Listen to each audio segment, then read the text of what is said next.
Man City completed football in many ways. They did a treble. They have a goal scorer in Haaland who broke so many long-standing records. They have the best manager in the world and look set to break the record this summer for the most expensive defender in English football history. And many believe will even fill the holes of players leaving. City are seen as the outright favourites to win the Premier League again next year. And I think we all understand why. But who can catch them? Who is going to go one better this year? Who is going to improve their game? Who's going to win more games, get more points? Which clubs will handle the pressure of chasing Man City? If they get in front, can they fend them off? We saw Arsenal last season go very, very close indeed. Manchester United overachieved. This is something which rivals like to play down. Actually, about both clubs. Firstly, with Arsenal, they weren't really in a title race. Yes, they finished 5 points behind, but City kind of threw their last two games. There was a landslide between the two clubs. I believe that's wrong. A lot of people like to pretend that United didn't overachieve. With your squad, with how much money had been spent prior to Erik ten Hag, there was no reason for you not to make it into the top four, not to win trophies. But of course, when you look at Arsenal and you look at Manchester United last season, although our fans, we love to fight each other online, we love to bicker, we love to argue, both our clubs were treated in very similar ways by rivals in the media, completely written off before a ball was kicked, continually written off in the pursuit of our end achievements, and then played down like it was expected when Arsenal did finish second and were in a title race, when Man United did make the FA Cup final, win the Carabao Cup, and secure a top four position. And there was a hell of a lot of disrespect put towards both clubs last year. And I believe it's because there is a fear. Everyone knows I've spoken about this many times. There is a genuine fear and a scared feeling in rivals that Arsenal are back to their very best and will start winning major trophies again. And of course, with Manchester United, the improvements under Ten Hag, the quality business that he has done so far this summer. And as I'm recording this, Højlund is about to be done. United then going to move on to the likes of Amrabat and maybe more. And we've seen Arsenal spend record amounts this summer as they, in my opinion, in the last few years, start behaving like a giant club. And this puts fear amongst rivals and always has done. But can they catch City? Can they surpass City? Can either of Man United or Arsenal win the Premier League next year? And that's what I'm here to talk to you about today. So make sure like buttons are hit. Make sure you're subscribing. Make sure you turn on the bell notifications for us as well. As I said at the top, City are going to be difficult to beat. They achieved immortality. They are treble winners, champions of Europe, champions of England, FA Cup winners to boot. And they have a tremendous squad and the best manager in the world. And I see them as favourites. So don't get confused with what I'm about to say. But Arsenal and Manchester United can beat them to the Premier League title this year if certain things happen. I'll come to Man United in a moment. I want to start with Arsenal. Declan Rice is an absolute sensational football player and a brilliant leader. He will develop a partnership and a way of working, in my opinion, with Thomas Partey, which is going to make Arsenal even harder to beat. And there were wobbles last year from Arsenal, and they were rightfully criticised for them. But I believe the work so far done in this window by Arsenal is addressing those issues. I've seen a lot of people talk about how they need more goals, and I don't think adding somebody like a Mohamed Kudus, as an example, would be a bad thing for Arsenal. It creates more competition, it adds more goals, more creativity, and it really puts a little bit more pressure on the Gabriel Jesus's, Odegaard, Saka's. But goals are not really a problem. It's got a lot of goals in the Premier League last year, Arsenal. See, a lot of their fans say, if we don't have a prolific number 9, I don't think we can win the Premier League. And I disagree. What Arsenal need to improve on is actually the amount of goals they conceded in certain games. for the beginning part of the season, they were almost at times impenetrable. Man United scored 3 goals against them, but they weren't really conceding a lot. They were sort of dominant. But the back end of the season, they were conceding first on a number of occasions. There was a few great comebacks from them. You actually go back to the 2-2 draws against Liverpool and West Ham, the game at home against Southampton. Too many goals conceded. And for me, the likes of Saliba will be a year older and a year better. They're adding Timber into that squad to improve the back line.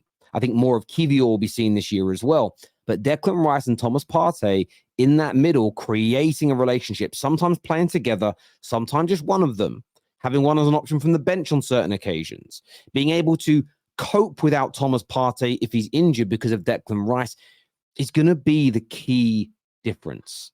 It's going to be a huge difference. I think Arsenal are going to score as many goals, if not slightly more, in the Premier League than they did last year.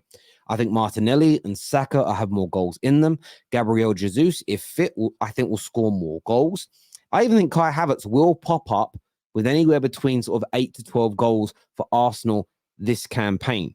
Then you've got Trossard, who's got an eye for goal, and I still think they're going to add another attacker. I don't know who that's going to be, but I think they're going to do it. Goals are not going to be a problem. General defensive displays are okay, but they've improved the midfield, the engine room, and it's going to be very difficult to beat them. 84 points they managed last year. I see no reason why Arsenal can't extend that to 90 points this season. And they lost 6 games and drew 6. They can improve on that. They could quite easily go through this season with 2 less defeats, 2 less draws, and turn them into wins. They could have 4 more wins. So there isn't 12 more points, because of course the draws there, but it's 10 more points. That's 94. That is not inconceivable for Arsenal to do. So of course they can do it. And when it comes to Manchester United, saving the best till last, a lot of people are writing us off again. And it reminds me so much of last season.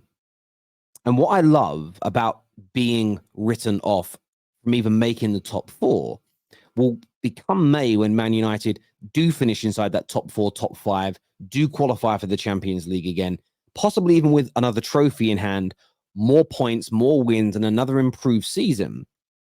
There'll be a lot of talk of, yeah, but you should be doing this with how much money you've spent, blah, blah, blah.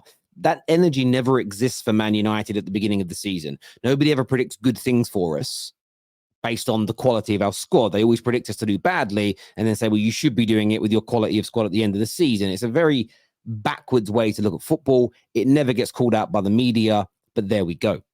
Man United are going to improve. We have to complete our signings. So let me say that from off the bat. Amrabat, a replayer of his quality, must come into that midfield, especially with Mainu now out injured for the first 2 months. Højlund coming in is absolutely key. Those 2 being added to Mount and Onana with, again, progression in our team. So we need to demand this as fans. Garnacho goes up a level. Anthony's performances in terms of outputs go up another level. And I believe both of them will be better performers from an outputs point of view for the club. Both do very well when it comes to the shape and the tracking back and helping us keep in our system, help the patterns moving. It's about those outputs they need to add, and I believe they will.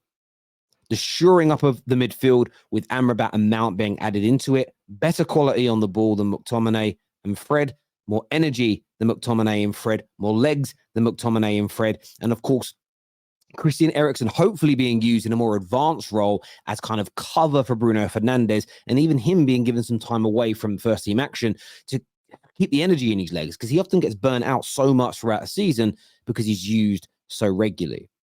We know that Onana is going to make Man United far more pressure resistant. And then you throw in Højlund. Now, I've seen a lot of people say 55, 60 million pound for a return of maybe only 15 league goals next year is not good enough. Well, I respectfully disagree.